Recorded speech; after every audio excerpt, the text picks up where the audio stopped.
I just remember walking over, you got players like Gareth Barry there who I was just in awe of. I couldn't get to grips with the fact that I was training with these players every day. As soon as he named the team, I sort of snuck my phone, went to one of the cubicles, and I was like texting my dad and my mum, like trying to tell them that I was playing. He came up to my room and assessed me and says, right, it's your appendix, you need to get back to Little Aston Hospital.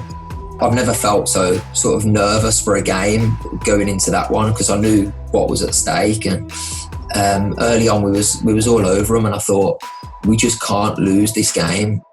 I'd probably say throughout my whole Villa time, I never really felt that I was established. You sort of know that it's aimed at the manager, but then you're thinking, well, the manager's picking me, like, are they not happy with me? It was a toxic dressing room. It was very separated. A lot of the big names had gone, the names that sort of held it all together. Whatever was on the table for me, I would have accepted 100% because there was no way, I didn't even in my head think that I would leave Villa.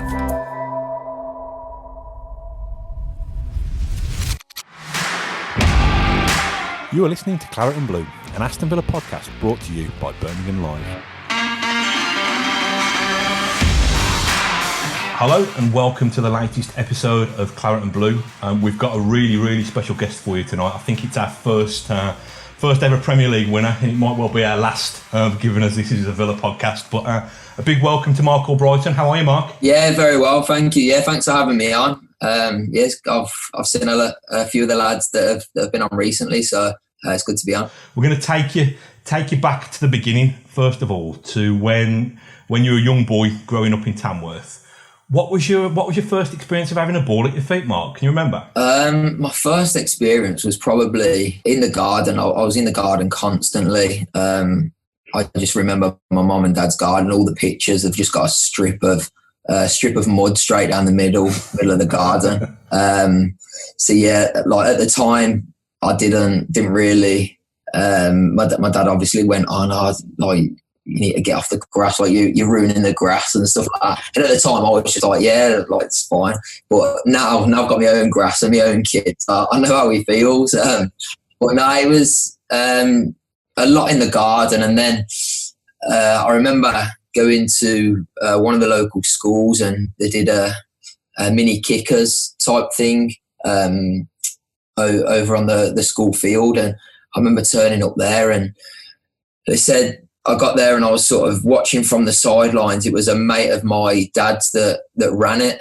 And I remember getting to the sidelines and looking, and all I wanted to do was get out there. And they put me, there was two groups. There was a younger group and an older group. And I remember being in the younger group for probably 5 minutes. And the guy that ran it said, you need to go in the older group because nobody else is getting a touch.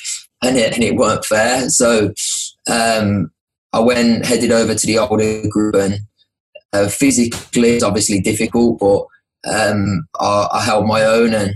And then from then on, I remember my dad sort of promising me an Everton min every time I scored a goal. And I think we got in the car one day and I'd scored sort of 8 or 9 goals, and he said, look, we need to amend this. You can't be eating 8 or 9 Everton mints every week. So you've turned into a Premier League footballer, but you've got no teeth left. Yeah, that's about right. Was a yeah. risk, I suppose, were it? So were you always kind of hard-working, energetic, kind of bit of a kind of, Duracell bunny getting up and down the pitch? Has that always been a feature of your game, even since you were a kid? Yeah, I think so. Yeah, when I was a kid, I just had energy to burn. And all I wanted to do was play football. Like there was nothing else that interested me. Get me a ball, get me a small bit of grass, and I'll make the most of it. It didn't even have to be a ball. Like walking around the streets, with the days where you kick cans and bottles around and stuff like that, anything. And I sort of I obviously had that in me, but I think I class my dad as a real, and my mum as real hardworking people. Like they've worked all their lives and they've earned everything they've got, and they've worked for it all. And I think that rubs off on me. Like I don't want anything for free. I want to feel like I've earned everything. And if I come off a pitch, whether it be when I was younger or now, like I want to come off and drive home having felt like I've had a good day's work, and I've had a day's work and done everything I can. So with your dad, other than him kind of telling you off for wrecking his lawn, was he kind of a competitive dad? Did he push you forward, or was it kind of driven by you, or a bit of both? No, not competitive in the slightest. He always just wanted what I wanted. He never had to be competitive. It was always my decision, and it was everything that I wanted to do. There was times where he'd sort of have to pull me in from outside because it was pitch black, and I had school the next day or whatever. But he never pushed me to do anything. He was just happy to go along with everything that I wanted to do. And luckily for him, like don't get me wrong, he wanted me to go and make it as a footballer, because football was his life as well. And it was luckily for him that he didn't really have to do much pushing. So was it Mile Monarchs, the kids team that you played for? Is that right? I remember I didn't really play local football for too long. It was sort of 18 months, 2 years, and I think I had about 3 or 4 different clubs just around, just ones that I enjoyed. Like, and Milo was probably the one that sort of stands out as the one where I was for the majority of that time.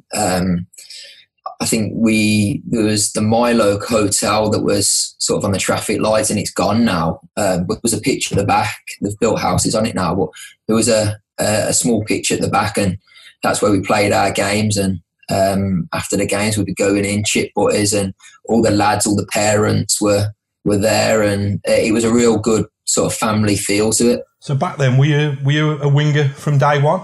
No, centre forward. I was a striker for the majority of my time growing up. It weren't until I scored in Cowans when I was 16. I think I was in the under 16s, and it was only then when I didn't really grow as much when I was younger, and everybody else seemed to take the shoot, and I missed it, and I was a bit later, and I was coming up against defenders that were sort of 6 foot already. I remember playing Coventry, and they had a centre half that was probably double my size. And from then on, it was just, you want to go out to the wing, you'll get more space out there.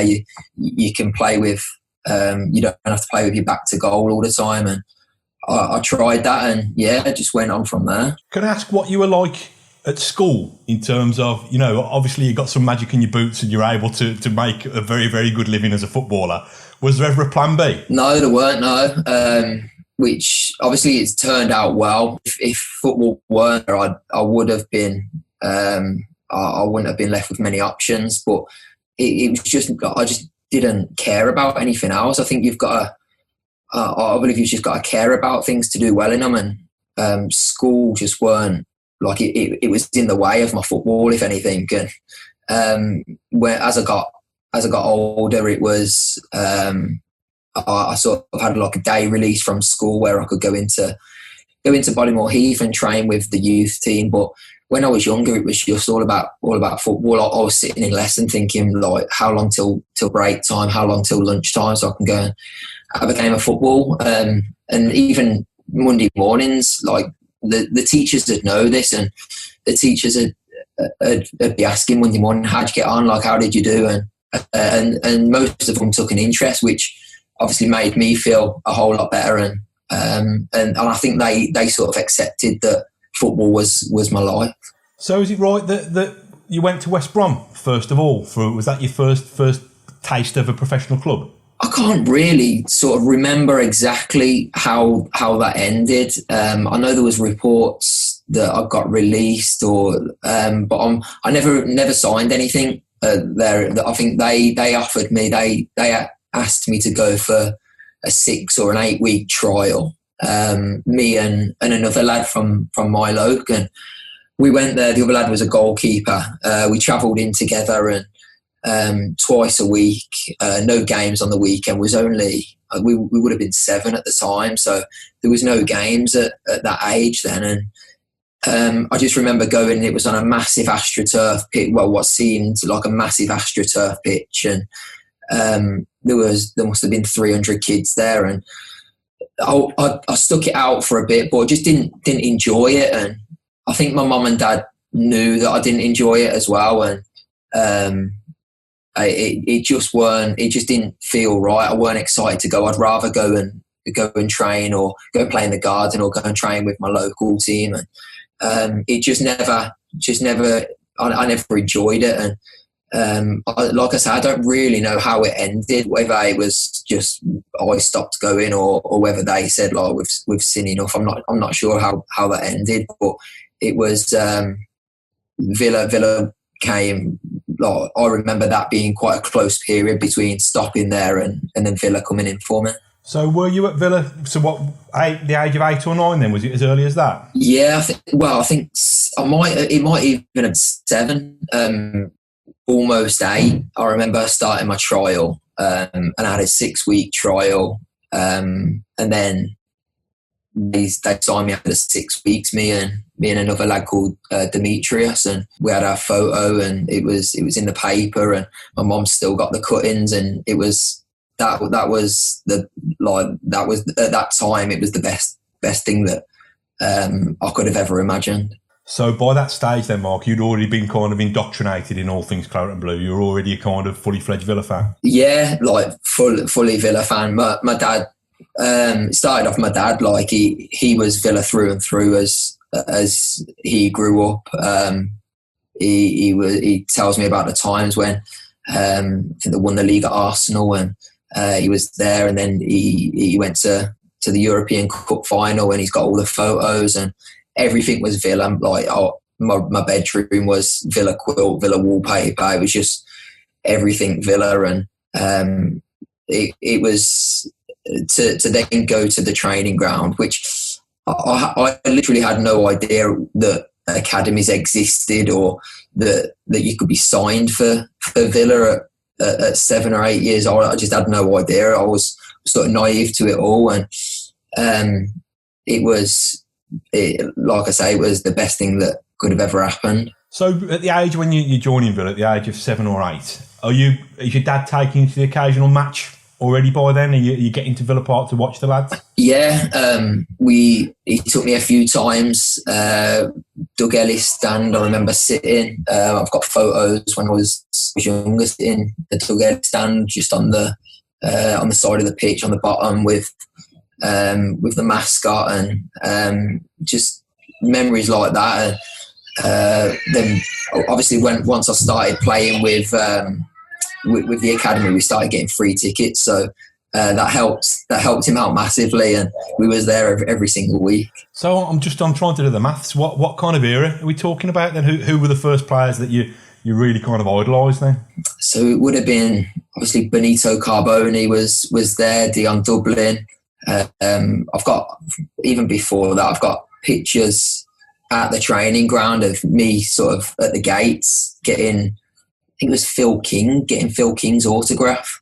And my mum's got a picture of that at home. And obviously now, with it being the kids waiting for our autographs, it's still surreal. And but yeah, that was sort of the era that I was coming through. I remember we had Hadji and Cashlaw and players like that. And at the time, we was behind the dugouts in the Trinity Road, and they had the brick dugouts at the time. So I remember John Gregory was the manager, and he had the loud whistle in football, and you used to see the players come, like if they get substituted, you're literally touching distance away from them. And for me, that was like, it was incredible. Taking you into your kind of time at the academy, so you're there. I mean, you're there from the age of 7 or 8. Can you remember? I'm probably asking a bit of a loaded question for people whose names we might know, but who would have been your kind of best mate as you were coming through? I mean, if we don't know him, it doesn't matter. But who would you been closest to as you came through the academy? We had a really good group at that age. We had we had 2 twins. We had a set of twins Elliot and Jack Parrish. Elliot stayed on a lot longer. He saw, I think, maybe reserves. I think he left. He's now playing at St Johnstone up in Scotland. So we had him, and he was, they were probably my best friends. We met up a lot with them outside of football. Our dads were close, and that was probably the main one. There was a couple of others as well, Stephen Webb and Matthew Room, and you probably won't know these lads, but that at the time was a real good group, and a lot of them made it to at least youth team and reserve level. So what was it like as a young starry-eyed boy? I know you wouldn't be in the same dressing room, but you'd be in the same training ground as some of the first team stars. Was there much interaction between yourselves as kids, and probably as you're getting older? I'm thinking now, probably as you're getting into your teenage years, was there much interaction there between you guys and the senior pros? When we was younger, it was a lot smaller training ground. It was a very small training ground, and you had no option other than to be around each other. The first real memory I've got was it was the Rugby World Cup final against Australia, and we, as the academy, we had the option whether to go in or not, and the coaches sort of said that a couple of coaches were in. If you wanted to go in, you can. If not, they fully understand, and they and if you want to stay at home, you can. And straight away, I didn't really take an interest in rugby, and I went in and trained, and I think there was about 3 of us in the end, and we went into the building after for food, and I remember sitting down in the parents' lounge, and the first team were in there watching the end of the game, and it had just finished, and I remember looking around, and there was players like Dion Dublin, and there seemed, just looking at them, they seemed sort of 8-9 foot tall, and I just couldn't believe that I was in the same room as them, and they were talking about the game, and it was panning on to the Australian players, and they were sort of swearing at each other, and when I'm that age, I'm thinking, oh my God, like Dion Dublin swears or whatever. It was just a surreal environment to be in. We've spoken to a couple of kind of former pros, and we spoke to Baz the other week. What kind of chores did you get landed with, and whose boots did you have to scrub?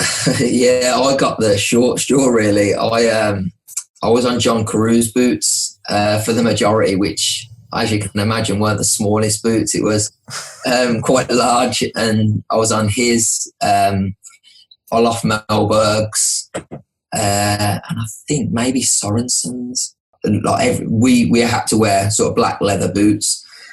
The youth team, but the first team could obviously wear whatever boots they wanted, and they had sort of material, red, yellow, all different colours, and you're thinking, I've never cleaned these boots before. I'm just used to scrubbing and putting a bit of polish on or dubbing, but material boots, obviously you don't do that. What do? You can't get them too wet because the players don't like it, and that was a difficult baptism, but then, so after the boot cleaning, we, like you say, we all had jobs, and we had to get in early and set the first team pitch up.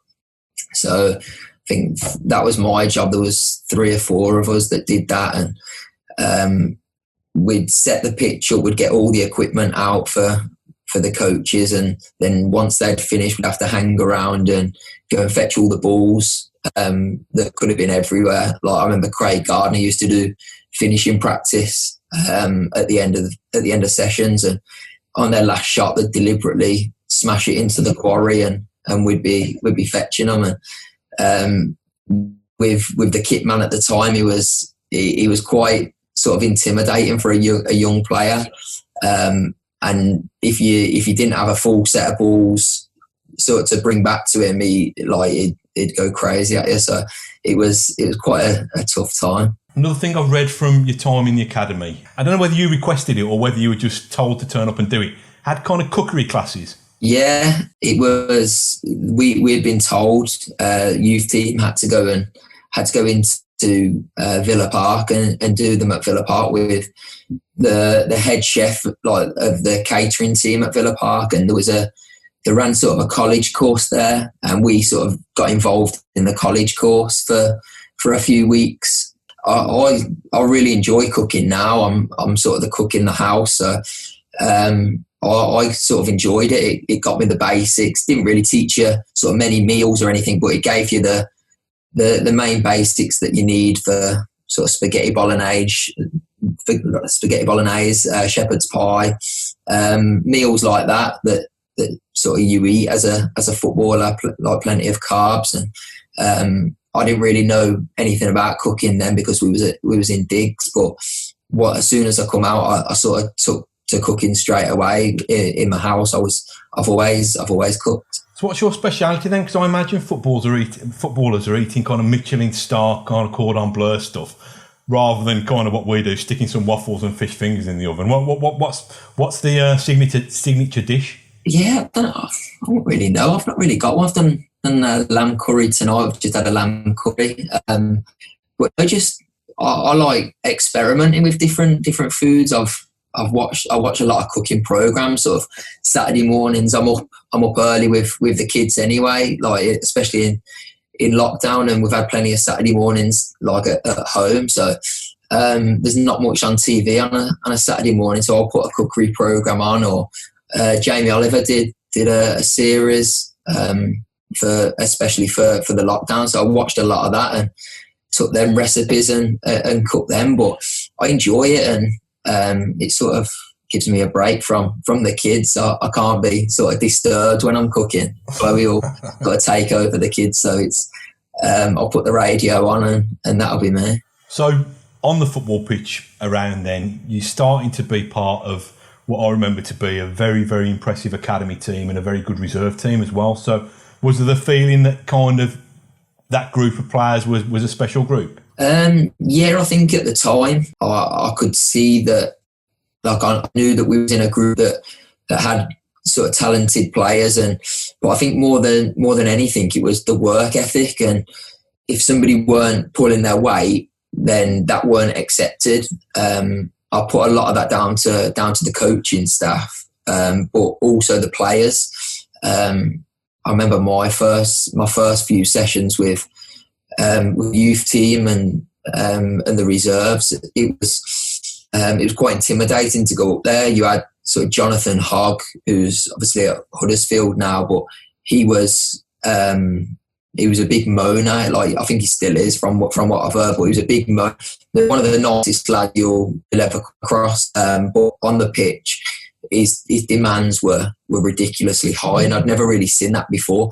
So to go up there to somebody like him who was older, it was quite intimidating, and it took me a good while to get used to, not sort of answering back or anything, because you obviously you know that you're trying your best, and some days it just won't come off. And if somebody's then, I was my worst critic anyway. I beat myself up a lot when I was younger, and for somebody else to then be beating me up as well, it was tough to take. So can you remember the first time you were invited to train with the first team group? I remember it just being like a real sunny day, and I got the call from, I was in the gym at the time, and somebody must have got injured, and I remember getting the call and coming out the sort of fire exit doors in the gym, and it was a real sunny day. The pitch was absolutely immaculate.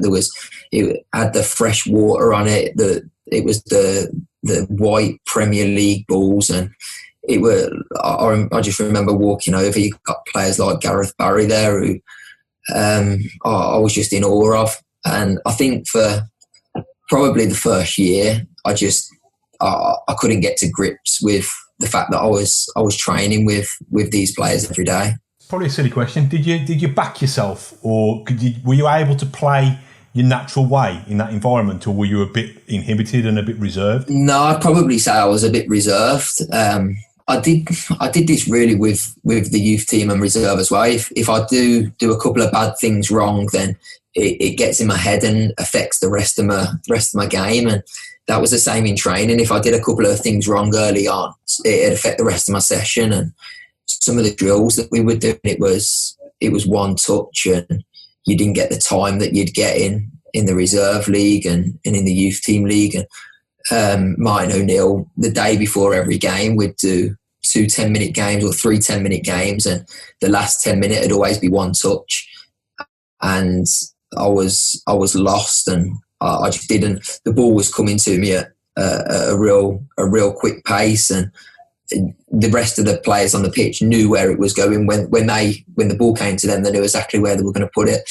Me, I was, what do I do with it? And I was just sort of helping it on, didn't really know what to do. And it took some getting used to. So when was the first time you travelled for a match with the first team squad? Was it the Peace Cup where your main first team involvement was, getting called up to that tour? Or? Yeah, so the Peace Cup was that was one of the first trips. Well, I think that was the first trip I went on. I think they went to America the year before that, and there was talk that a couple of us might be travelling with them there. But I think in the end he only might have took Nathan D'Alfonso and Zoltan Steiber. There was talk that I might be going, so I was sort of listening out, will I, won't I? And in the end didn't go, but just carried on working. And the following year, Peace Cup was incredible. We had a really young squad, because I think there might have been an international tournament that year, so a lot of the players weren't back till later. So he took a lot of the young lads to that. But for me to go in and play, I weren't expecting. So I think I did well in the first game, and then he just stuck with me and ended up having a really good tournament. I was with like Curtis Davis, Emil Heskey, John Carew, Ashley Young, all these players, and it was on the pitch was incredible. But off the pitch, I just learned so much about the squad, and I was still in the reserve team dressing room back at the training ground. So although we was training every day, we weren't really interacting with them, and I never really seen them sort of outside of training. So to be in a hotel with them sort of every day in the afternoons, and we'd be going out to the shops, and just that's probably when I found out that footballers are sort of human beings and not the stars that you think like they're placed as. What did you make of Del Piero's penalty? Obviously, Guzan knew what he was doing, and I think Guzan gave him a bit back after as well. But at the time, I was obviously for the first team, it was just a normal pre-season tournament. But I think for the young lads, it was the best tournament ever. And I remember the penalty was saved, or I think it was that was the decisive kick. And once it was saved, we sprinted from, all the young lads sort of sprinted from the centre circle to go and jump on Goose. And it was more the first teamers were a bit more reserved and just this is just a pre-season thing. But to us, it was incredible. So fast forwarding a little bit, your main first team debut, I believe, was away in Moscow. What was I wasn't on European duty back then, but I've heard it was absolutely freezing, wasn't it? Yeah, it was cold. Yeah, I remember before the dressing room, the referee, it might have been, or the fourth official, came in and sort of give us a big talking to. Checked all our studs before. We had to show him all the studs, and he said, "Right, the black players can wear the Under Armour, the black Under Armour tights, but the white players can't." So we was a bit like, "Oh, we'll just freeze." But yeah, just got on with it. I soon warmed up with it being my first game. The weather weren't really a factor. The way Martin ONeill used to do it was read the team out just before like when you're in the dressing room, about an hour before kickoff. So there was talk that I might be playing, might not be, but you're never really sure until the team's read out. But I knew, obviously, we had took such a young squad out there. I knew there was a chance.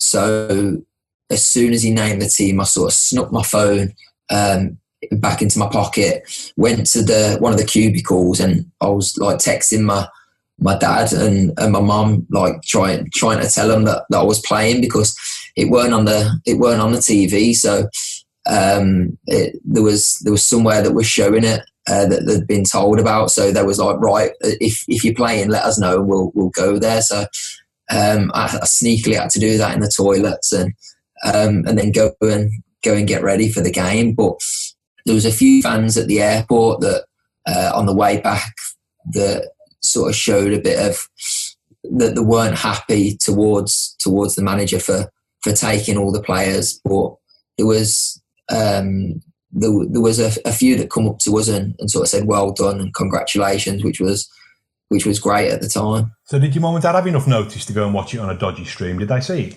Yeah, they watched it. They said it weren't the best, like for best quality, but yeah, they seen it, and that's a place where I think they've got it all legal now. So somebody else has took it over. So that's a place where I'll go and watch a lot of the games now. In terms of the rest of your time under Martin, was it a little bit? I mean, Martin had got a kind of set 13 or 14 players, hadn't he? And he didn't really deviate away from that.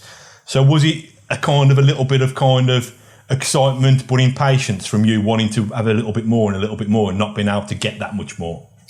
Yeah, I think for the first part of it, I was just happy to be around them, that squad. I was just happy to be a part of it.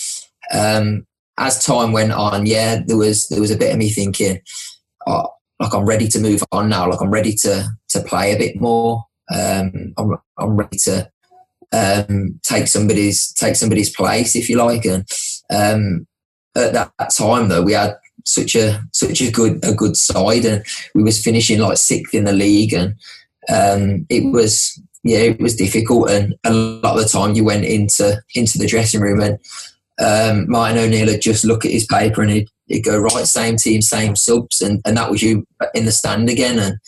And it was good in the fact that I was travelling and I was getting to see firsthand where I'd usually be sort of in the crowd anyway. So it was good in that sense. But then sort of from my point of view, as it went on a little bit, I was a bit, because I'd got that little carrot dangling. I was so close to it. I just wanted to make some appearances and to put my name out there. I remember at Villa there was a couple of setbacks for you in terms of, when was it that your appendix burst and you had to be rushed to hospital? Yeah, so I'm not sure of the year. It probably would have been the year after the Moscow game, or probably the year after that. But yeah, it was Blackburn away, and we was in the hotel, and then in the middle of the night couldn't sleep, and just had real bad stomach pains, and I've phoned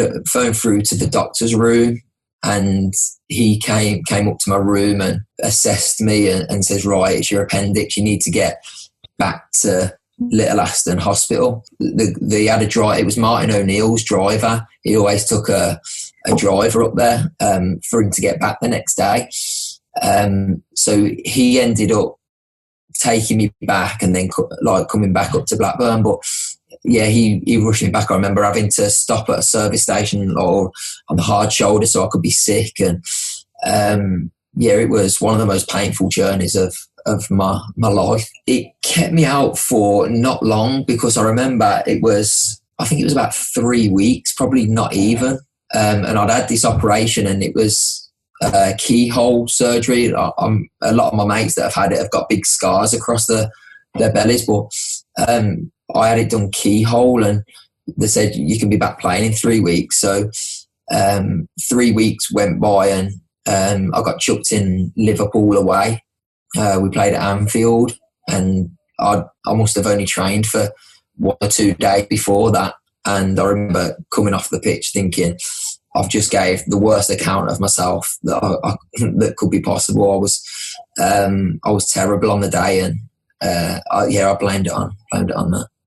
When did the throat operation come? Was that a couple of years later? Yeah, so that was towards the end, probably a year, 18 months before I ended up leaving.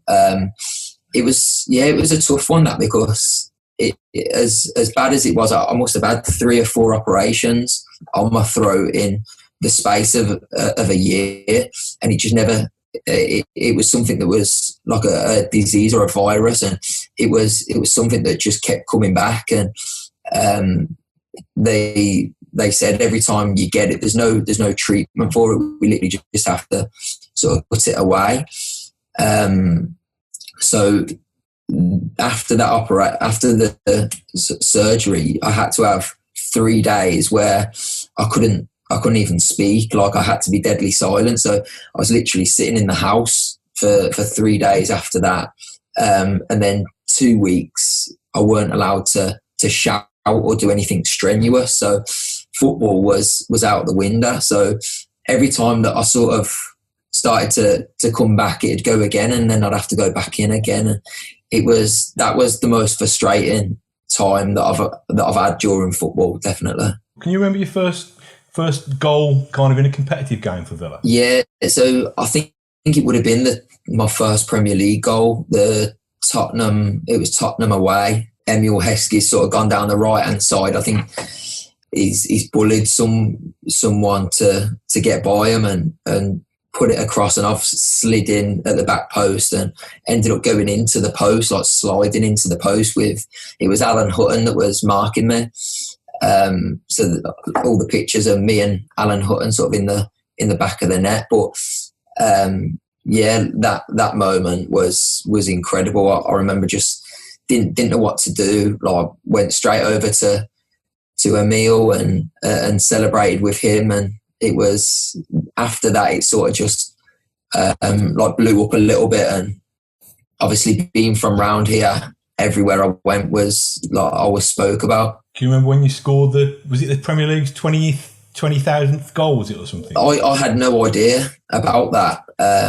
Even building up to the game, I hadn't heard anything. I hadn't heard that it was possibly going to happen on that night. Knew nothing about it. I've then scored the goal, and apparently it come up on the screen, which I never seen at the time. And it weren't until I was walking in the tunnel after the game, and somebody said, "You've scored the 20,000th goal." I think it was one of the media team. Said, "You've scored the 20,000th goal. You've got to do this interview. You've got £20,000. Like, you've won £20,000." I was thinking, like, I've won £20,000. And it says it's got to go to a charity of your choice. And I was like, okay, brilliant. It's going to Acorns. And I was like, okay, like, that's fine. And all of that just took care of itself. And I was more than happy for it to go to Acorns anyway. I weren't attached to any charity at the time.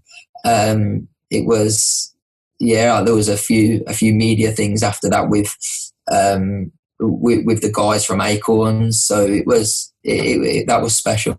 I think it was the first time you'd have played Blues in the Houllier season. That's right, yeah. I've only ever played against them once for Villa, and it was, early on we was all over them, because I've never felt so sort of nervous for a game going into that one, because I knew what was at stake. And early on we was all over them, and I thought, we just can't lose this game. Like, we need to win this game. And obviously the abuse that you get there, it was incredible. And I think we could have had 3 or 4 goals in the first 20 minutes and just never took our chances. And then they score from a free kick. I think it was deflected maybe. And then we end up nicking an equaliser. But I wouldn't say it's a great memory to have from. I haven't really got any good memories from a Villa Blues game. Which the game that I missed was the game where I think that might have been the cup game as well, where they beat us in the cup, and I know there was a lot of fighting and a pitch invasion and stuff. So it turns out that weren't probably a bad one to miss. Do you feel the extra intensity though, as a local lad, and you've probably got mates from both sides of the divide? Do you actually feel it? Does it add to the stress levels? Yeah, I certainly did. I can't speak for other players like that haven't got that sort of affiliation with either side. But for me, that game, like, it was, even when you watch Villa Blues games, like as a Villa fan, you're so nervous. It's more nerves than anything, I think, and I found that as a player as well. I thought I did all right in the game. That the nerves didn't take anything away from, like, it didn't stop me performing at all. But it's something like you go there and how you get guided into the ground, and then you can't come out the tunnel to warm up. You have to go a different way to warm up, and you get told about all the police safety issues beforehand. You have meetings to make sure that you're ready for, like, any eventuality, and that sort of gets you a bit nervous in yourself. Can I just take you back to a little bit before? Well, it's the season before. What was it like when Martin left? What's it like as somebody in that dressing room when that bombshell dropped? It was a shock. I'd certainly say it was a shock. Obviously, being just before, I don't know if I would have played or not. It obviously worked out well for me for that first game of the season, because Kev McDonald took over and put me straight in. But when he left, it was because of the divide. There were some players that was happy about it, but then other players that were distraught because, like you say, he had his sort of 12, 13 players that he picked every week, and they were all happy, but then the ones that weren't playing weren't happy. So obviously when he left, there was a divide in people that were happy or not. I personally was gutted because John Robertson, who was part of his staff, absolutely adored me and took me under his wing, and he really took an interest in my game, and he was always helping me, and even he'd come and watch the reserve games, the youth team games, and if my youth team manager or reserve manager was getting on my back, he'd always back me up and say, no, I know why he's done that, or I know why he's done this.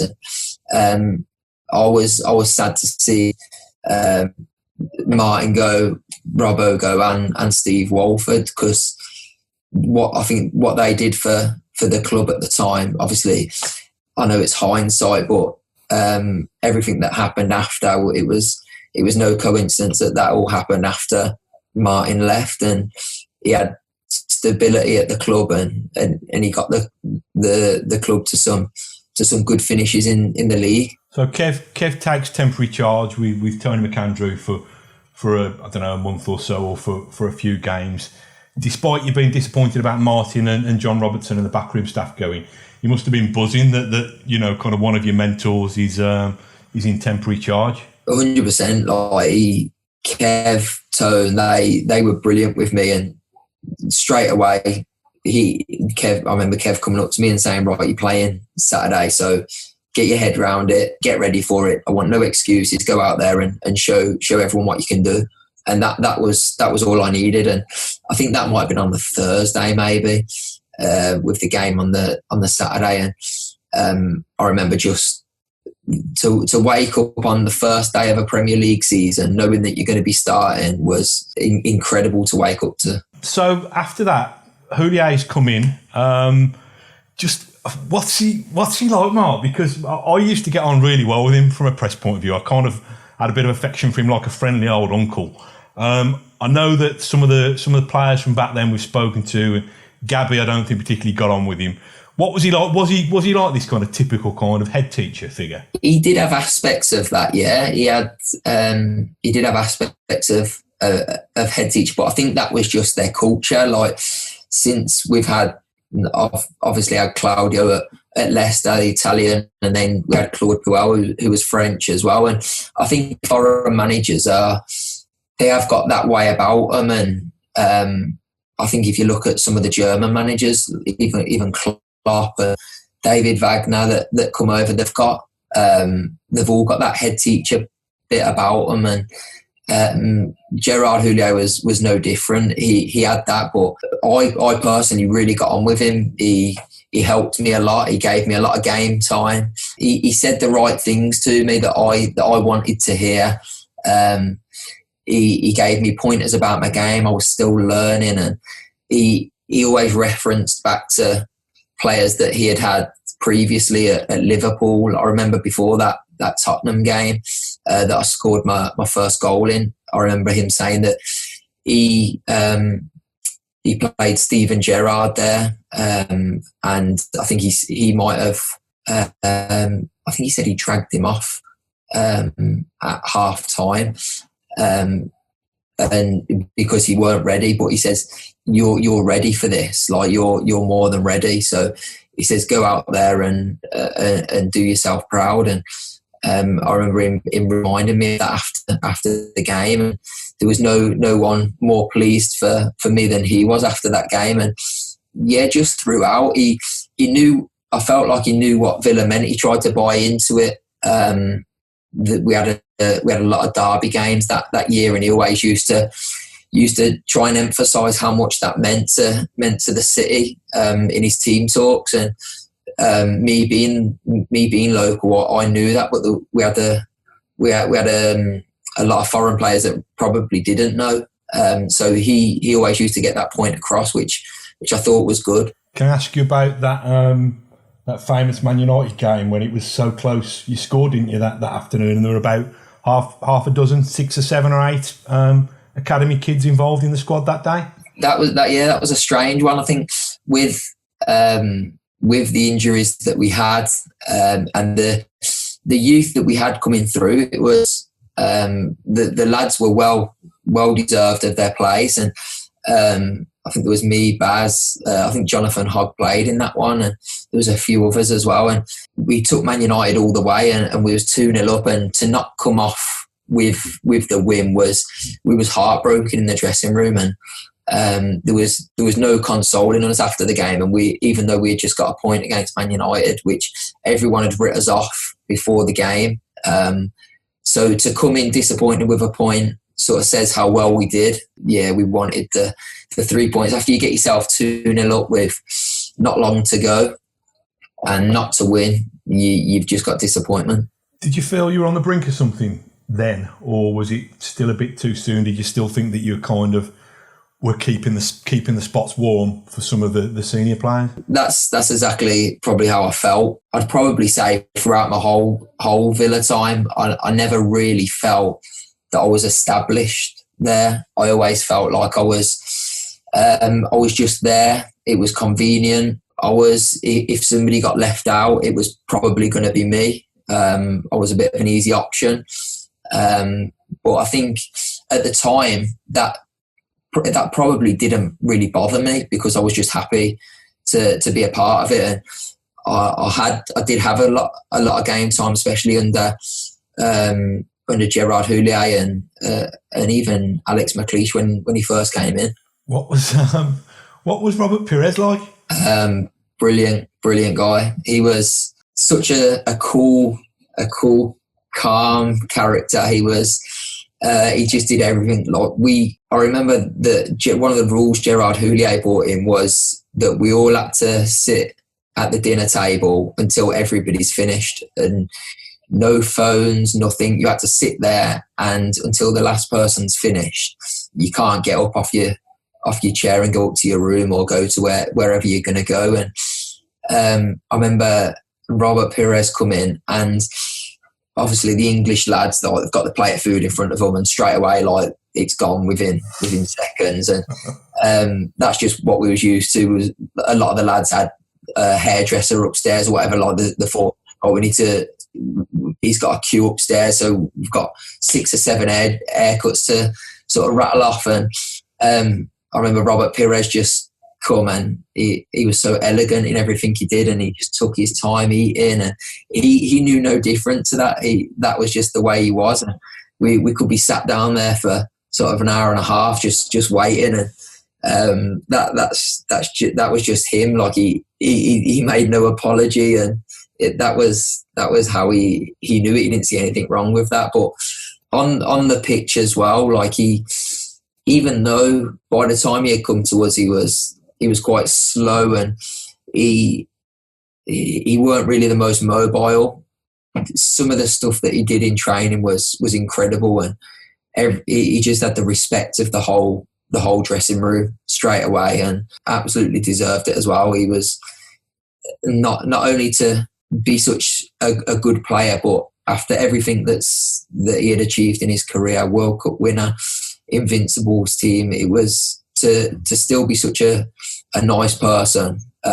Everybody just respected that. And is it true that he used to get ferried, chauffeur driven in the back of a Merc up from London every day? I presume that would be true. I don't know for certain. I can't say for certain, but I presume that would be true. I remember it might have been the following year, or maybe even the year after that. We played the away game. I played Arsenal, and we was on our walk before the game, and we see a head pop out of a car, and it was probably Pires, and we had a bit of a catch up on the walk. I think he joined a bit of the walk for us. I was going to take you towards the end of that season, the end of Gerrards' season, and what it's like in the dressing room when the news filters through that the manager's kind of had a serious kind of heart issue again, and he won't be able to continue. What does that do to a dressing room? Yeah, at the time it was because I know there was still a lot of people saying, not sure whether he's the right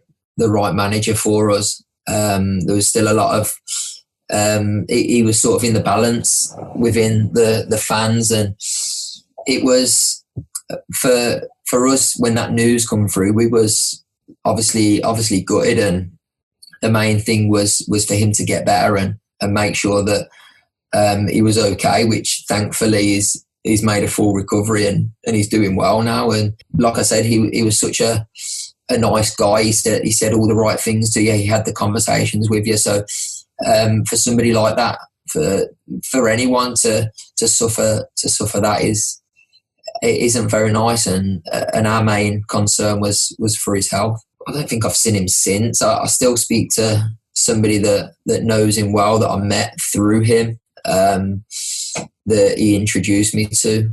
I still speak to him occasionally and find out. He always passes on his regards to me, and I do the same. So it's good to see that he's back fit and well. So as a boiled Villa fan, Gerrard goes. There's a bit of speculation about 5 or 6 names in the frame.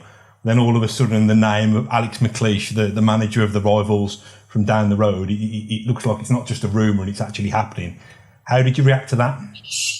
At the time, obviously, I had all my mates most of my mates were Villa. They didn't take it too well, and I remember getting messages left, right, and centre saying, "Can't believe what's happened." I was getting sent the photos of Bodymore Heath with the spray paint and everything, and I was in I didn't really know how to feel. I was thinking from my point of view, I hope he likes me. The first time I met him was at the kit launch at Star City. He come into the dressing room where he was getting changed, and my first thought of him was, he's massive. Like, what a big guy. But then, he had conversations with us. He was, again, real nice guy.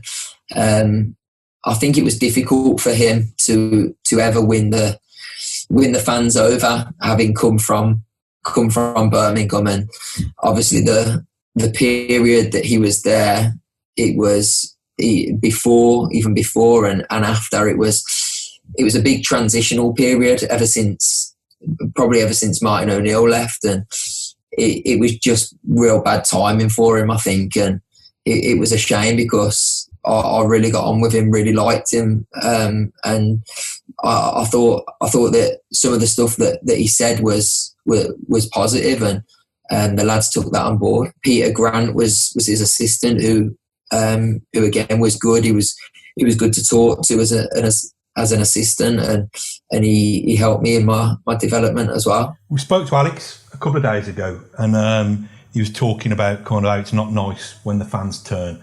If my memory serves me correctly, it was against Bolton. It was the first time properly that the Holt end and the rest of the ground all turned. You're the player on the pitch and you're still playing for the manager. You're doing your best to get results for the club. And then, you know, the crowd all unleashes on the manager. How does that feel as a player? Yeah, it is hard because obviously you don't know. You sort of know that it's aimed at the manager, but then you're thinking, well, the manager's picking me. Like, are they not happy with me? Are they not happy with like the manager because he's picking you or picking this side? And you don't know. Obviously, their anger is towards the manager, but every bad thing that you then do on the pitch is greeted with 40,000 jeers. And at that point, unless you pull something spectacular out of the bag, it's hard to ever change that and turn that round. And I think once that happens, I think, like I say, it's hard to turn it round and it's hard to get back to get the fans on side and get them positive again. So let's move on to the Paul Lambert era. So Paul Lambert comes in the summer of 2012. So you've got 2 seasons under Lambert. What did you feel, Mark? Because again, to me, and full disclosure, I never got on with Paul Lambert myself anyway, but it felt to me, again, that you were kind of treated as a bit of a bit part player, and the manager came in and made a lot of signings from overseas and wanted to do it his own way. Did you feel on the edge of it, or did you ever feel properly involved in it under Lambert? I think when Lambert was appointed, I was really pleased in terms of, very much like Martin ONeill. Martin ONeill liked me, so I was thinking he likes I'd looked at his teams previous. He likes hard-working players. I thought I can't really go far wrong here. But yeah, probably the opposite, if I'm honest. It was, again, like I say, it was the transitional period at Villa, and it was difficult for anyone to come in, and I still don't know to this day, like, who was making what decisions, who was making the signings. A lot of players came in that weren't good enough. There was one in sort of 5 or 6 that were good enough, and it just weren't a good dressing room. It was a toxic dressing room. It was very separated. There weren't many. A lot of the big names had gone. The names that sort of held it all together. It just never went well, and there was obviously a few things that stick out for me that just I was walking around the place and just never really got the feel that he ever wanted me as part of his plans. He persisted with the same team or the same sort of front three a lot in that formation that he played, and whether we win, lose or draw, he never really changed it. So it was always difficult for me to ever be a part of.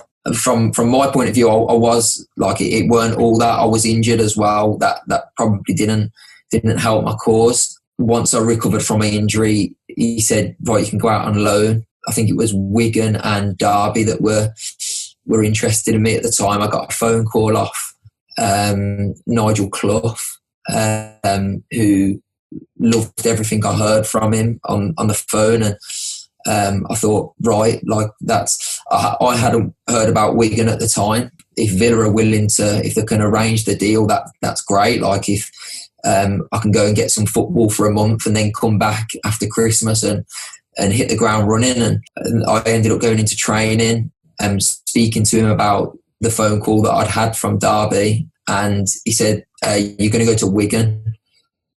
And straight away I thought, why am I going to go? Derby were above Wigan in the league at the time. And I thought Derby suited me more with location-wise, with the squad that they had. And I thought, it's a strange one, but he was persistent that I'd go to Wigan, and whether that had a part to play, that he was good friends with Owen Coyle at the time. So it was, whether that had a part to play, I'm not sure. But I ended up going to Wigan, and to be fair, like I've not a bad word to say about my time at Wigan. I was only there a month, but it sort of opened my eyes up a little bit to the sort of smaller football clubs and the family side of things. Because I think, as good as a club Villa is, nothing away from Villa, because it's such a big club, people get lost there, and you don't really see everyone. Whereas Wigan, because it's so small, everyone knew everyone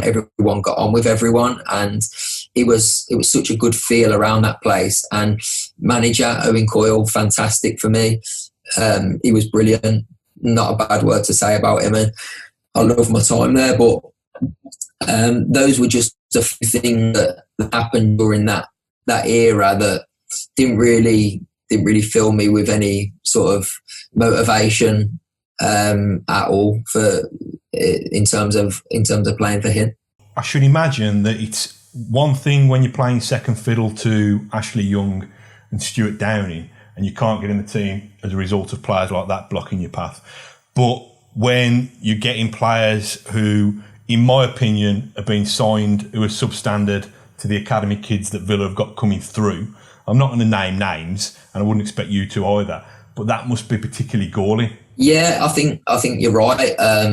Been so long where it was playing second fiddle to, like you say, Ashley Young, Stuart Downing, James Milner, and then all of a sudden I can't get in the team. Don't get me wrong, we had some good players at the time as well. Andy Vyman was playing at the time. He was banging goals in left, right and centre. Ben Tecchi was there. Gabby was there. And those three players were sort of, I wouldn't say undroppable, but those were the three players that sort of never come out the team. I never seen a way in for me then.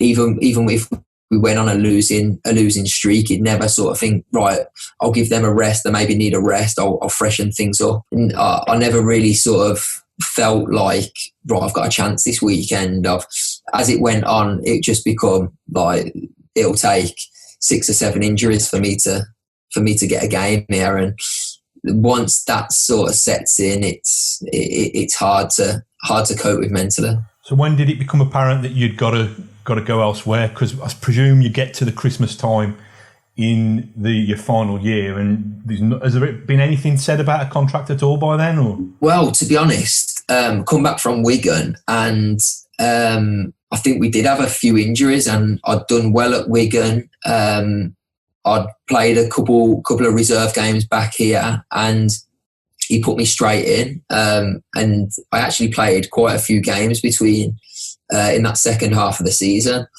and I'd been doing well. And I knew I was up. I knew my contract was up, and I went in for a couple of conversations with the manager, and every conversation that I had was positive. He was, "You're doing absolutely fantastic for me. Keep doing what you're doing.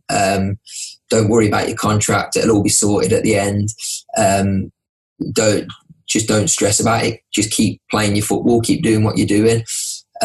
So I was fine with that. I'm enjoying my football again. I'm fit. I'm staying fit and healthy, and I'm playing for Aston Villa. It was fine. Then it kept getting closer and closer towards the end of the season, and still nothing. 2 days after the season finished, my agent phoned me and said, "There's nothing on the table from Villa." So I says, "What do you mean there's nothing?" He was like, "Literally not an offer. There's not an offer there. You've got to go to another club." He said, I've spoke to a few clubs just in case this scenario happened. They'd like to speak to you. And at the time I was just like, can I call you back once I sort of take all this in? Because in my head, definitely naive, I trusted everything that they said. I don't know whose decision it was. I still don't know now. In my head it was, my contract's sorted. Like he said, it'll be sorted towards the end of the season. Like, keep playing your football, keep doing what you're doing, keep doing well. So that's what I was doing, and I just expected I didn't expect anything massive because I hadn't been playing every game, and I'd only played bit parts, but whatever was on the table for me, I would have accepted 100% because there was no way. I didn't even in my head think that I would leave Villa. Once I'd sort of got to grips with the fact that there was no conversation to be had. I phoned my agent back and he named the clubs that were interested, and I chose Leicester as my preference. And yeah, I went there, spoke to the manager, spoke to Steve Walsh on the phone, singing my praises and says how good it is at Leicester, and he sold it for me. I'm not trying to roll you or to upset you, but after what is effectively probably 17 or 18 years, to not have somebody tell you that your time was up and to have to hear that secondhand through your agent, that must have been a pretty almighty kick in the balls. Yeah, I just don't know whose job it would have been to tell me. I don't know who I would have liked to hear it off, to be honest. I didn't see anybody there that I would have enjoyed a conversation with or would have accepted a conversation with that was to say at the end, we're not going to renew your contract. Went back to after the season had finished and I'd found that out. I went back to get my boots, and the youth team and all the academy side were still there. So I walked around the building and sort of said my goodbyes to and my thanks to everybody there that had helped me along the way. And every person that I spoke to was gutted for me and could tell how hurt I was about it. And I never really felt anger towards anybody because, like I said, I don't know who I would have enjoyed the conversation off. Like, if somebody had sat me down, whether it be Paul Lambert had sat me down and says, we're not offering you anything, I wouldn't really have liked that because he had told me all along that I was getting one. And it was just the whole situation was a bit of a blur because I weren't expecting it, because I didn't see it coming. It was it just come as a total shock. Turned out all right, didn't it, in the end? Yeah, I certainly made the right decision. There was 3 or 4. I won't name the clubs, but there was 3 or 4 clubs that I could have gone to. There was a couple that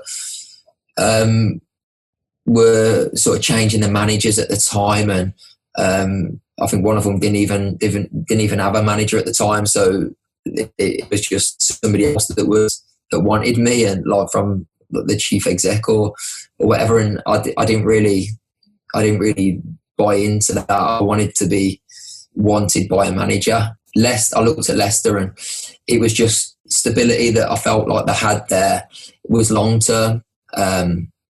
The players that they had were my kind of players that wanted to work hard for each other.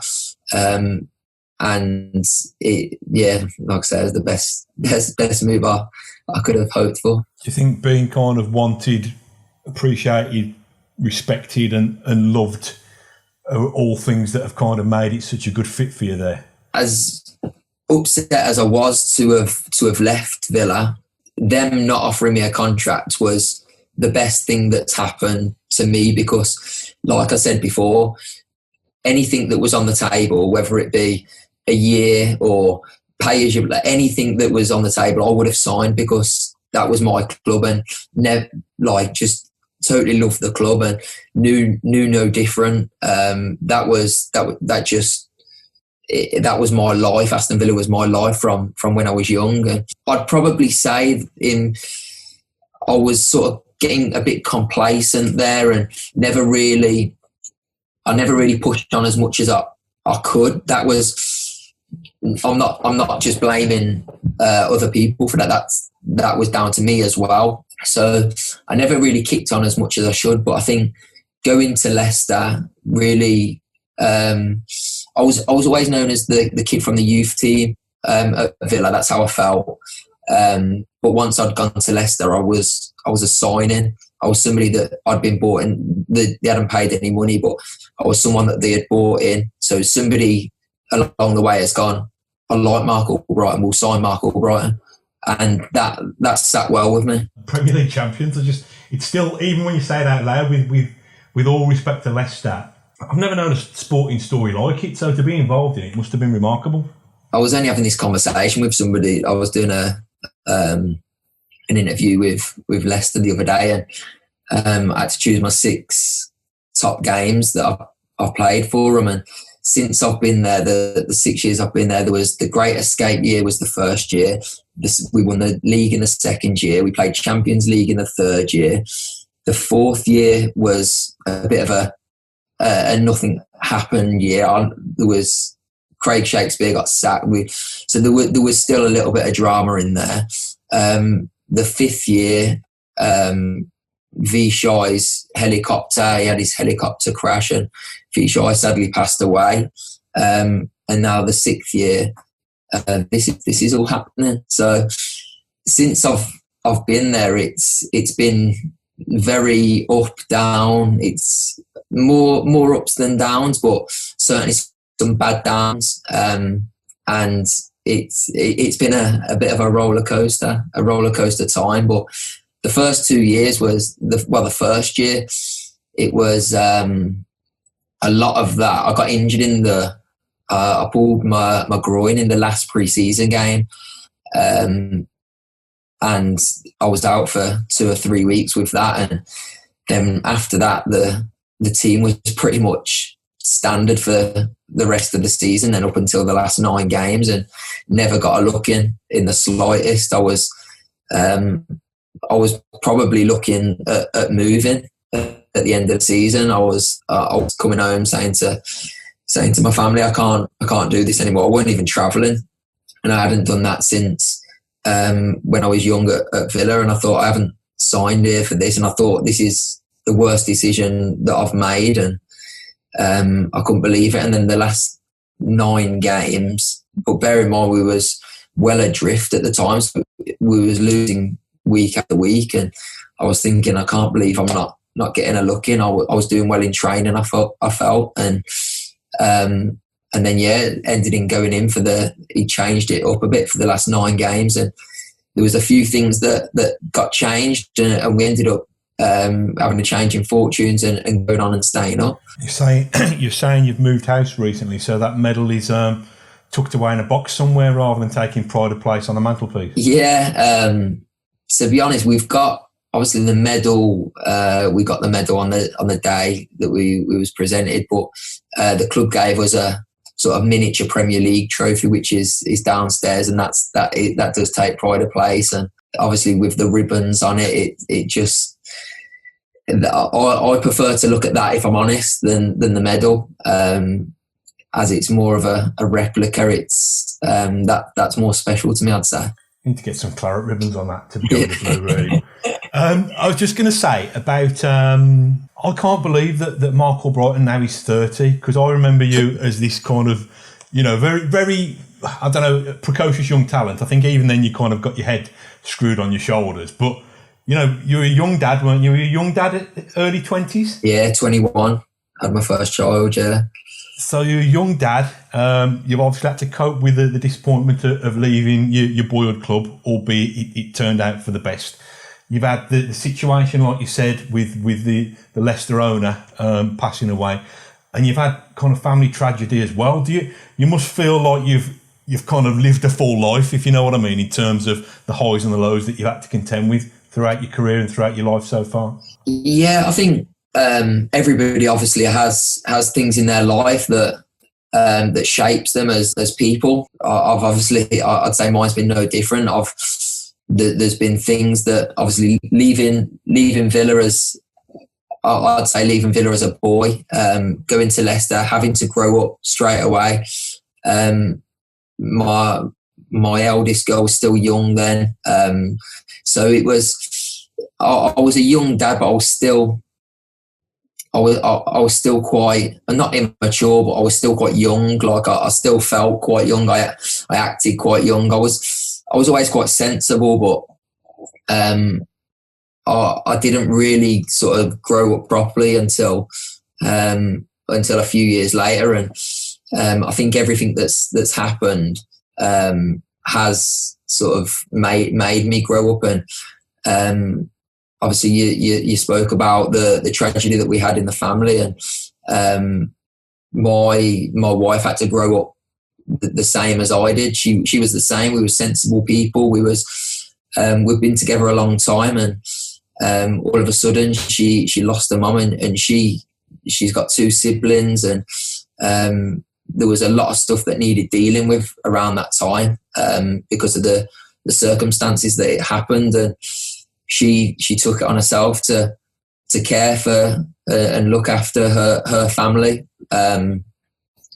Her mum and dad had split up at the time, so it was on her to sort everything. She had to look after her brother, her sister, as well as grieve for herself. And her growing up, seeing her grow up like into this woman was probably made me grow up, and it rubbed off on me. And then to then go the next season, relating it back to football, to then go the next season and win the league, her family took a lot from that, because it made people smile again within the family. It put smiles on faces. It gave them something to take the mind off what had happened. It felt like fate. It felt a little bit like fate. I remember waking up the morning of the first game of the season, and I'd missed a lot of pre-season because I didn't want to go away to the pre-season training camps and leave my wife here on her own with the kids after losing her mum, and missed a lot of the training. I'd done bits at home, but it weren't the same. I was running on a treadmill with my brother-in-law who had moved in with us. So the morning of the game, I woke up and he said something like, "Today will go well. Like you'll do well today, and it'll start a good season off." And that day we beat Sunderland 4-2. I got 2 assists and a goal, and the rest of the season just kept going on. We kept winning, and at the end of it there was a trophy, and it just don't. The whole thing, we got married that summer as well, that we won the league. So I came off the back of winning the league to then go into Thailand, celebrating out in Thailand with millions of fans in bus parades, and come back, stag do's, wedding, honeymoon, and I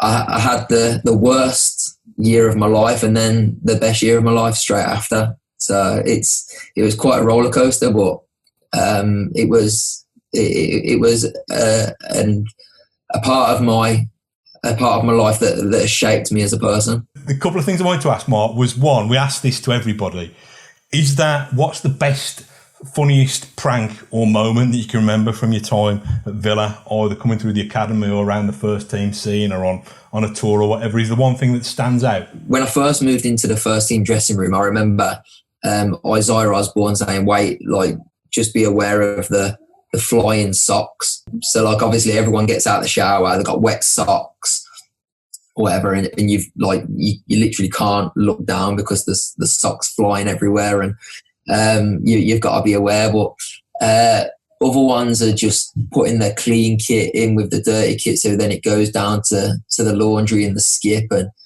you come to, like, after you shower, you dry yourself, you've got no kit, you have to walk down more or less naked to the laundry to get your fresh kit, or your kit's sort of hidden somewhere, like the laundry people are being on it, so you wouldn't have any kit.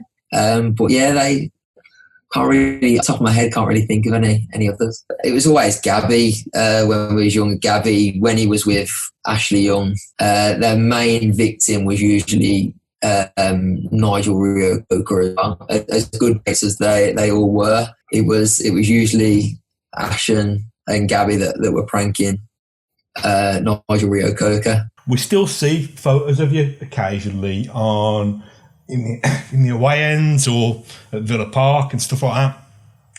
And I think that's probably endeared a lot of people to you, the fact that you still have got that love for the club. What's that like when you're a famous footballer and you're still mingling with the fans? It's obviously good because in all the times that I've been down there, I don't get negative comments towards me, which is helpful.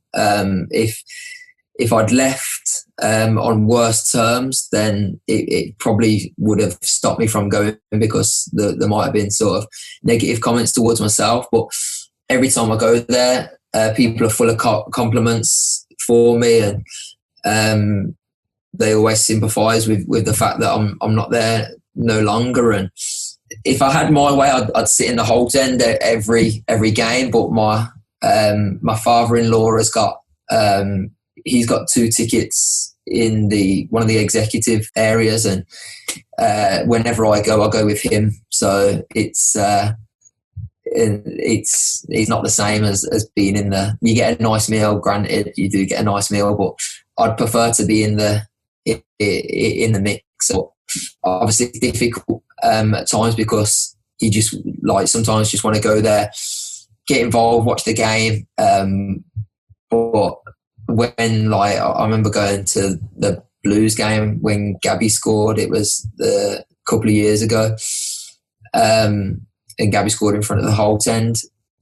I remember going there, and it took me sort of 4 or 5 minutes to get from once I got in the concourse down the bottom to get to my actual seat. It was like 45 minutes, and I thought, it's as good as it is. There was singing my name, and it's such a nice feeling to have that from the Villa fans. It was brilliant. But when you just want to watch the game, but you feel like you're being watched yourself, it's hard to concentrate. It's been an absolute pleasure. Thanks for giving us so much of your time. I hope it's been interesting and enjoyable for you as well, because I've had a brilliant wander down memory lane. I just want to kind of take this opportunity to thank you on behalf of us and behalf of the Villa fans, and just thanks for being such a thoroughly good bloke, and just make sure that you stay safe and take care of you and yours during these uncertain times. But top bloke, mate. I've really, really enjoyed that. Thank you so much.